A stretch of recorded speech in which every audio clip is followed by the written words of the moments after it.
All right, hey everybody, live in the tavern, not in the tavern. I'm on the road unexpectedly this week, and so I don't even have. I said I was going to have my tavern mug back with me this week, and now I don't. But I do have a really good Saratoga sparkling water. No, they have not sponsored us, but they should because I drink a ton of this stuff.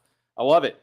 When I can't have Patriot Brew, I have Saratoga sparkling water. That sounds like a commercial. You would think I was being sponsored, but I'm not.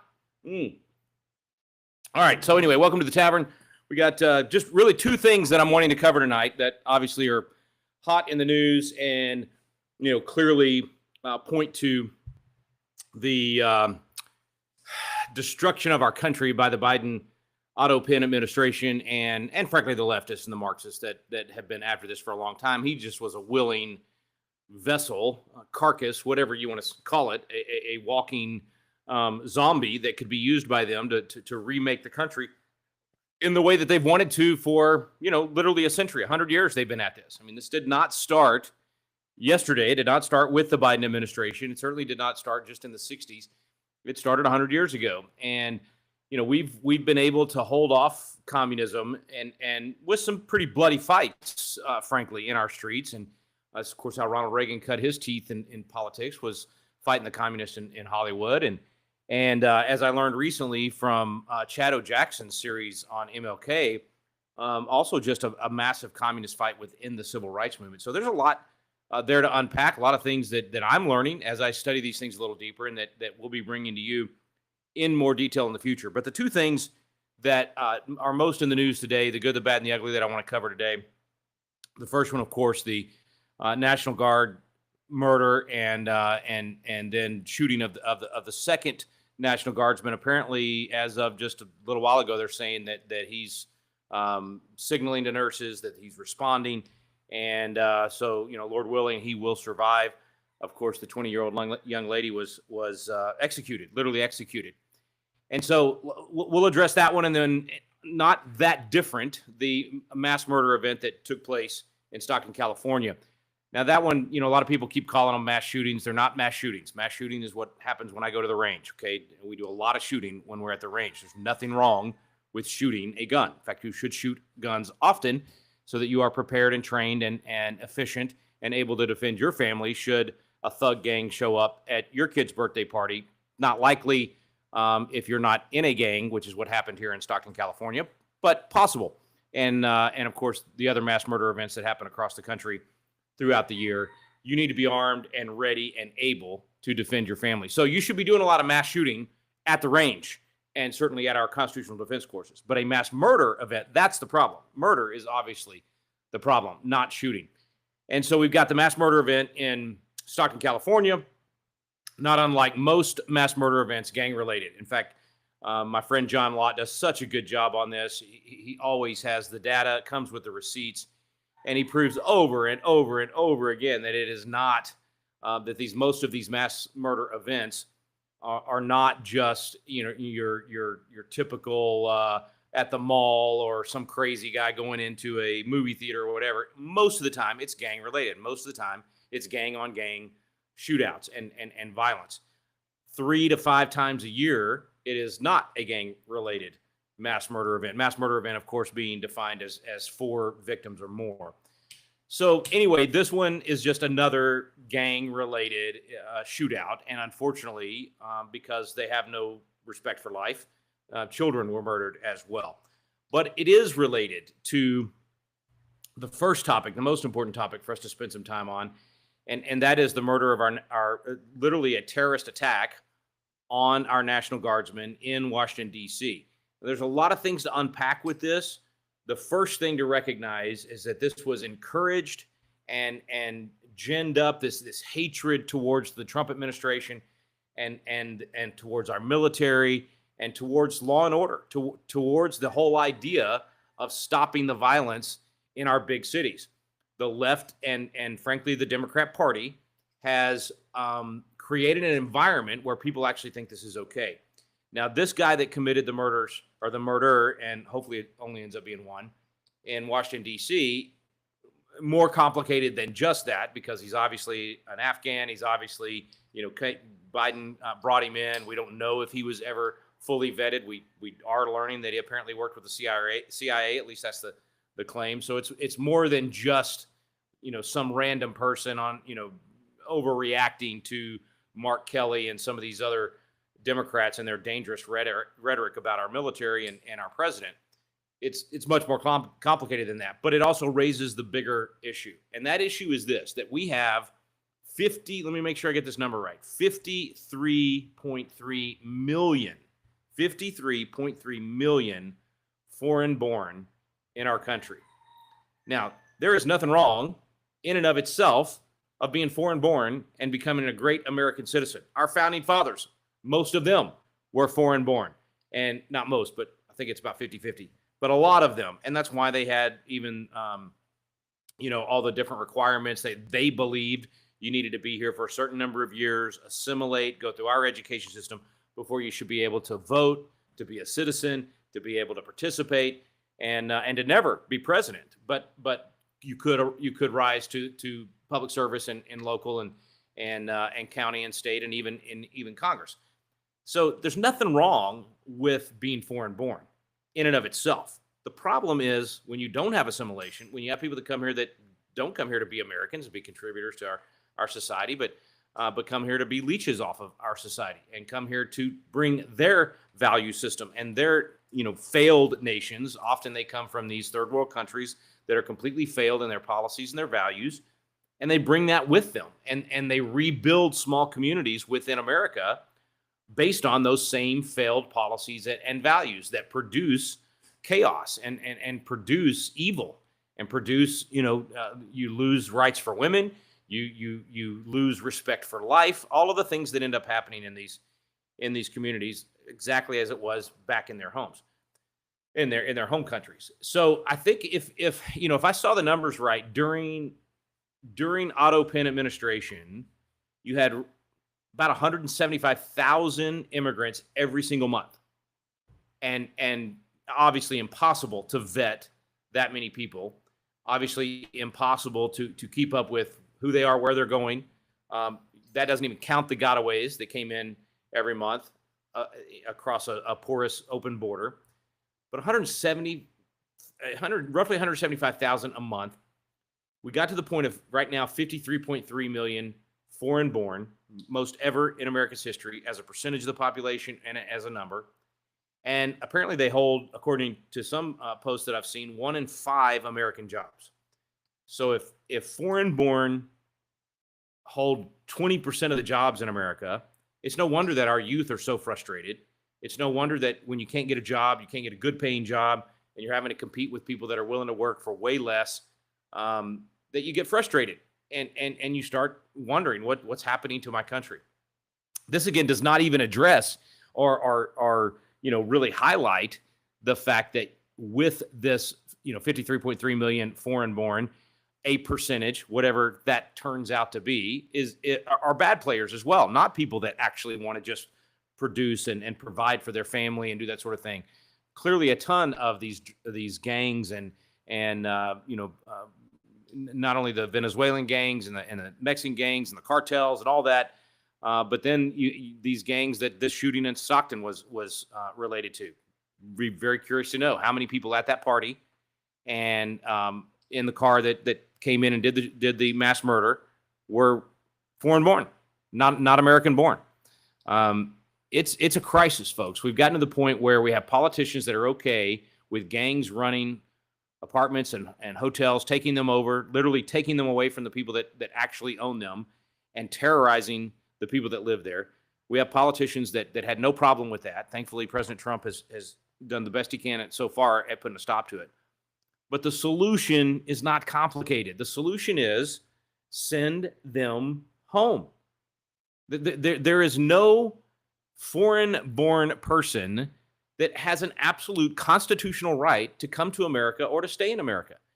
We got to get out of this mindset that somehow America is supposed to have an open border and allow anyone and everyone to come here. And if we don't do that, we're not being Christian.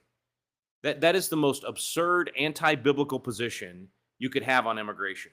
The Bible's very clear that when you have a sojourner that does come into your land and lives among you, you treat them the same as everybody else if they're following the law and obeying the laws of your community, then you treat them like everybody else. That's what you do. And you don't just open your home to let anyone and everyone take over the bedroom next to your daughter's bedroom, or the bunk bed in your daughter's bedroom. It's the same thing when we open the border to people that are not here for good reasons. And so the solution is simple. It is not politically easy, but I do believe it'll be politically popular. I think it's what elected Donald Trump to the third time, second term, but third time to actually win the election. It is clearly the fact that the American people are sick of this. They know they're dealing. If you don't live in a blue city, or you haven't had to deal with this along the border, or in most of our border states, maybe you don't get the frustration. But the people that have to live with this and deal with it all the time, they're done. I mean, they are just so frustrated. So I think that it will be incredibly popular for President Trump to do what he said he was going to do, what he tweeted out last week, that literally they're going to start reverse migration. They're going to start deporting people, even the ones that came here legally. So don't buy into this line about, yeah, but if they came here legally, then we have no right to deport them. That is not true. I don't care if you came here legally. If we decide you're not good for America, absolutely the American government has the right to end your stay and deport you. And that's what needs to happen with any group that is not good for America, that does not line up with American values. And yes, I'm referring to a lot of the Muslim community, anyone that says they're for Sharia law, anyone that flies another nation's flag and says anything anti-American should be removed, period, end of story. It shouldn't take that long. President Trump's willing to do that. Says he wants to do that. I don't think it's physically possible to do it in the numbers that needs to be done, which I think is 20 to 30 million of those 53.3 million. At least get rid of the ones that came here illegally, and then get rid of all the ones that came here legally but don't share our values, have said anything negative about America, said anything that should cause us to believe, why would we gamble on this person? Like, what do we owe them? Nothing. So why would we give up a spot in the greatest nation in the world, give up another house, another apartment, another, increases cost of living for everybody else here? Why would we do that for anyone that we don't think is a good gamble and good for the American economy, the American communities, and our American values? But to do that, to those numbers, it's going to require significant cooperation with local law enforcement. Now, Eisenhower did this, so this is not the first time this would happen. President Eisenhower did this, and I think when he did it, it was, I'm blanking all of a sudden. It was 1 million or 2 million that they deported, but it was all done in conjunction with local law enforcement. And so they basically, I don't even know if they technically deputized as federal agents, or they just had, agreements that, cross-department agreements. All of that can be done, though. And so why not have Homeland Security, instead of just having ICE agents do this and try to go into these communities and find everybody, make every law enforcement agency in America an ally to ICE and be a part of it. And I understand some are doing that. Some states have specifically said, we want to help. We want to do that. Some police departments and sheriff's departments have said, we want to help and we want to team up. But man, I'm saying, especially in your red states, that's where this could really be done well. And if you had even just Texas and Florida say right now, if DeSantis and Abbott were to say, we're all in with President Trump to deport as many as possible and make our states sanctuary states for American citizens.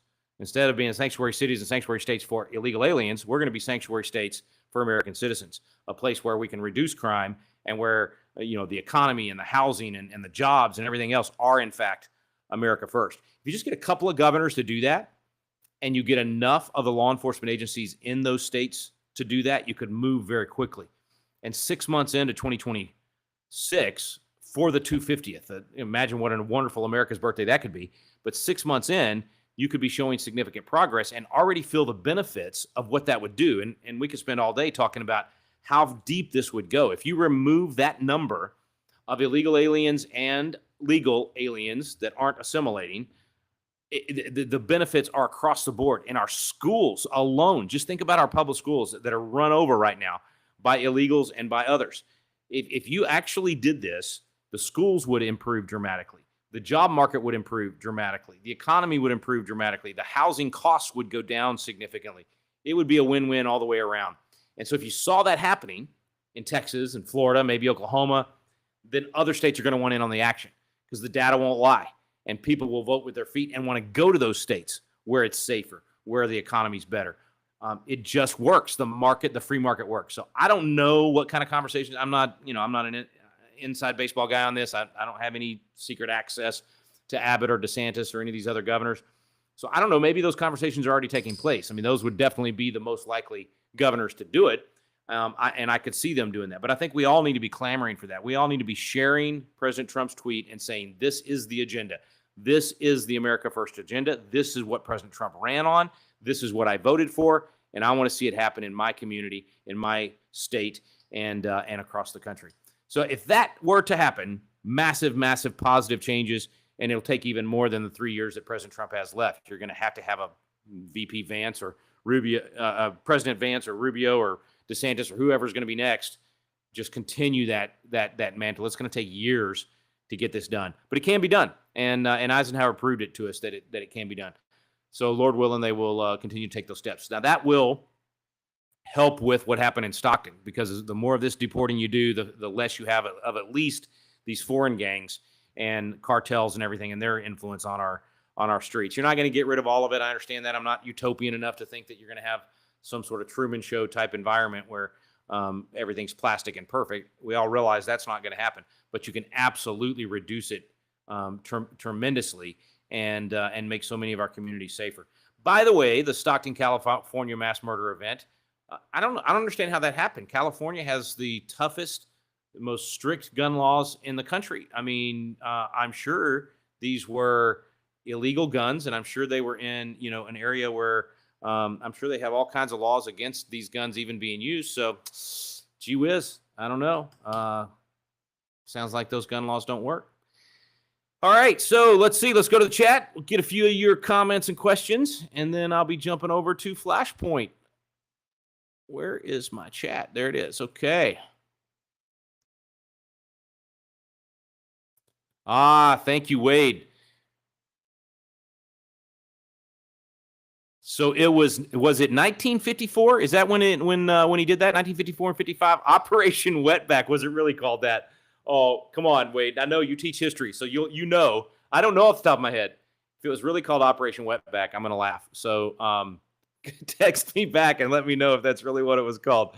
Okay, let's dive into your questions. What do you got? We got thank you for doing Constitutional Live tonight. Ryan, go for it. That's good. I'm glad you're still doing that and not just biblical citizenship and rebuilding liberty.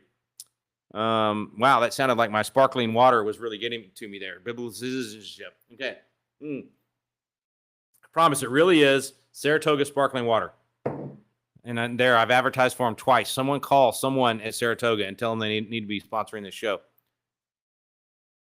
I like that, Terry. The Marshal of Constitution City will enforce. Yes, Marshall will take care of that. Nicholas, you know how to bait me, don't you? My thoughts on the UFC at the White House for the 250th. And should they have it in the new ballroom? Now, that would really be funny. No, I think it's going to be so big. It's definitely going to be outside. I think they moved it to July 5th, actually. I don't think they're going to do it on the 4th. I think they're going to do it the next day because there were so many events happening. And frankly, Dana White's probably the one that asked for that because he wanted all the focus to be on the fight. I think it could be the biggest, most amazing combat sports event in history. I mean, if you got two of the best promoters in history, Dana White and Donald Trump, teaming up at, the most iconic, most recognizable venue, even more than Madison Square Garden, the White House. I mean, come on, this is going to be amazing. I do think it'll matter who they end up having fight. So if they get some of the biggest names, which look, for whatever, you can blame all the different, personality deals and mistakes and everything else. But in this situation, I think, Conor McGregor ought to definitely be on the card. Dana White says no to John Jones, but, come on. This is a once in history moment. So it's going to depend a lot on who they put on the card, and any UFC fighter that gets to be on that card. This will potentially be the highlight of their career. So it's going to be really, really cool. Oh, Wade said it's not in the teak, so it's not widely known. It's funny you mentioned that, Wade, and I'm glad you did, because I'm on some of these helping with some of these committees and different things for the new social studies standards for Texas. So I'm going to work on getting that back in there. Text me some data on it if you've got it. That would be great. Help me build that in. And we could also, we're creating a Texas history curriculum right now. We could even include it in that, because I'm sure a lot of that took place in Texas. Let's see. I think Dennyard 777. So I don't know if I should say Denny or Dennyard or just 777. Anyway, says, I'm a homeschool mom of 4. My question is, are you considering making a homeschool history curriculum? The answer to that is yes. The next question is when, and the answer to that is I don't know. We're working on a Texas history curriculum right now. We are also working on some other courses, some kids' books, all kinds of things. We're working on a Bible curriculum. So we've got a lot on our plate and not enough bandwidth to do it all. And so I don't know when we'll have a full, my dream would be that we have a full K through 12 history curriculum that becomes the standard for an entertaining, educational, really empowering, rooted in truth history curriculum. So y'all pray that we raise the money and get the staff that can pull that off. Hey, that's an interesting point, Wade, that there's not a great Texas history curriculum out there anyway. That's why we're doing this one. It's going to be real video centric. We filmed some of it at the Alamo already and some other cool places. But you're right. We teach it in 7th, and I'm assuming your point is they're just too young. It's like it's too soon to give them that heavy history and some of those amazing stories that happened. And you kind of want it to be as they're getting to that point where they're proud to be a Texas citizen and take ownership in that. So it's a really good point. Maybe we move it to 9th or 10th. Tell me what you recommend in terms of what year it should be done. Any info on the Patriot Academy 250th celebration? Would like to come out from Minnesota. Well, I can tell you we're going to have a celebration. I can't tell you exactly what's going to happen, but we're going to have an amazing celebration on July 4th, 2026. So make plans to come. Plan to be there the night before and stay at least through the 4th and be there and not leave until at least the next day after the 4th.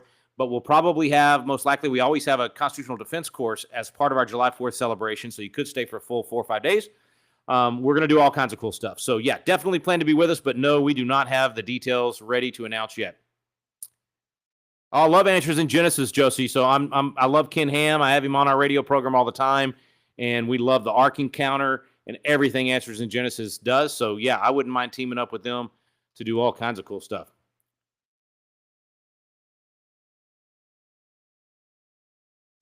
Alex, I don't know about that. I don't know why. I don't know why he's saying they may not survive. I think that's total conjecture. I mean, look, they've raised so much money since Charlie's assassination. Obviously, they got to have the right leadership and they got to put the money to the right sources. But the ability to survive is there. I think Erica is going to do fine. I think they've got a great board and they've got good people surrounding them. Definitely challenges, definitely under a lot of attacks, but I don't buy into that at all, that they're not going to survive. I don't know why Tim Pool's saying that. I don't know what he's saying to back that up.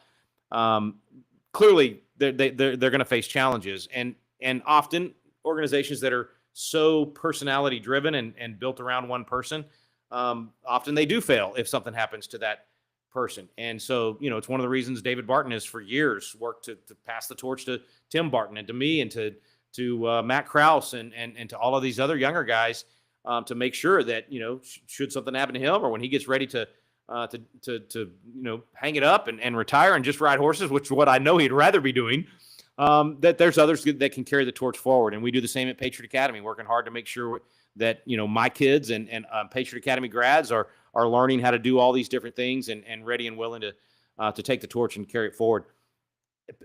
A little different with Turning Point, obviously, because Charlie was so young and definitely, very much built around him.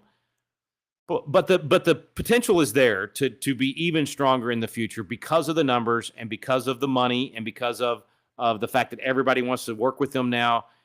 I would say the greatest danger for them is it's all the grifters that are now trying to latch onto them. So they have to be very, very careful who they say yes to right now and who they team up with.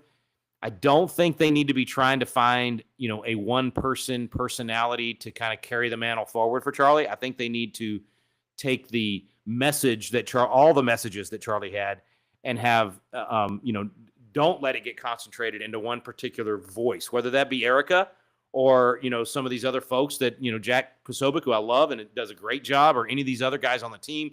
Nobody's going to be like that one person to fill that void. The message is so good and so strong, and the mission is so important, and so many people are on board with it now. They just need to execute the mission and take all of Charlie's material that he already had and just keep teaching that in these Turning Point clubs, and keep using our biblical citizenship course with Charlie and in the Turning Point faith world. That's what I think will make the mission continue and them not fail. So I don't know what he was basing it on. I didn't watch that interview, and I haven't seen those clips. Thank you very much. Whatever you did with your children will work. I watched your Patriot Academy videos. One of your sons speaks where the Constitution is written. I was so inspired. Yes, I am blessed. I have really good kiddos, and they're all gifted in being able to communicate well and rally people and teach and all those things. And they may do very different things than what we're doing at Patriot Academy, but they're going to be leaders, and they're going to be doing things to influence what's going on in the world. So that's good. But everybody can do that. I mean, that's the reason we had our kids get on stage at a young age, was so that other families would say, wow, if they can do that, we can do that, and get them to learn those things as well. All right, so Wade says 9th, do Texas, 10 and 11 do U.S., and then 12th grade do government and econ. Yeah, I like that plan, man. That's what I'll push for.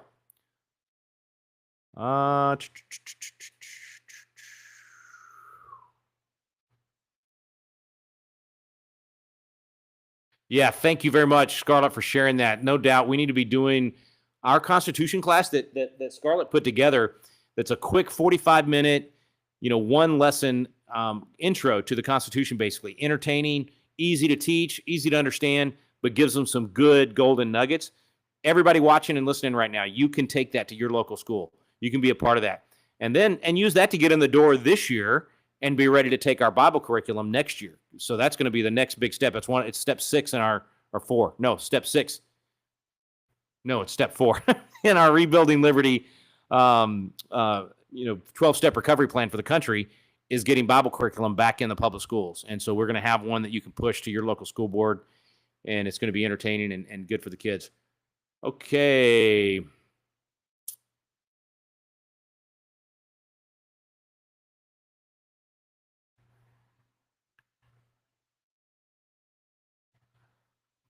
All right.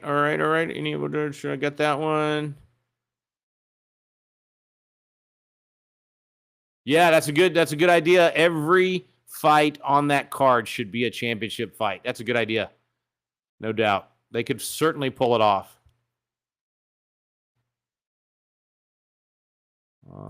Okay.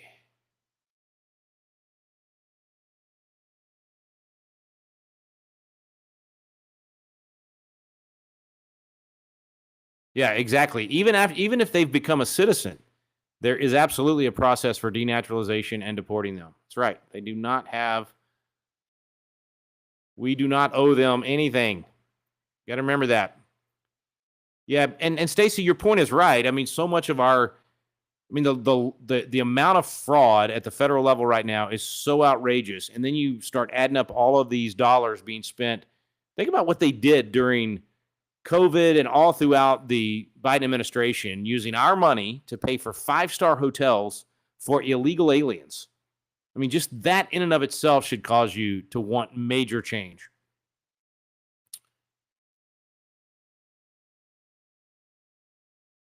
Yeah, it's got to happen. It's got to happen now.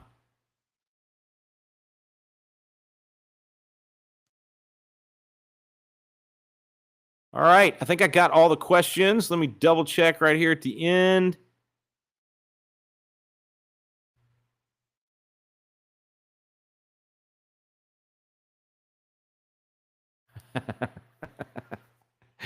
I like that, Alex. Buzz Lightyear in Toy Story. You're a sad, strange little man. Yes, I know exactly who you're referring to.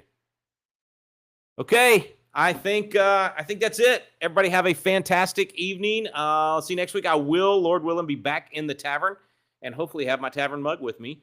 And I'm gonna hopefully see you over at Flashpoint. So everybody go to fparmy.com and join me on Flashpoint in just a few minutes. 28 minutes from now, we'll be live with Gene Bailey, and I don't know who all's on tonight. Probably Mark Meckler and whoever else. So we'll see you in a few minutes. God bless everybody. We'll see ya.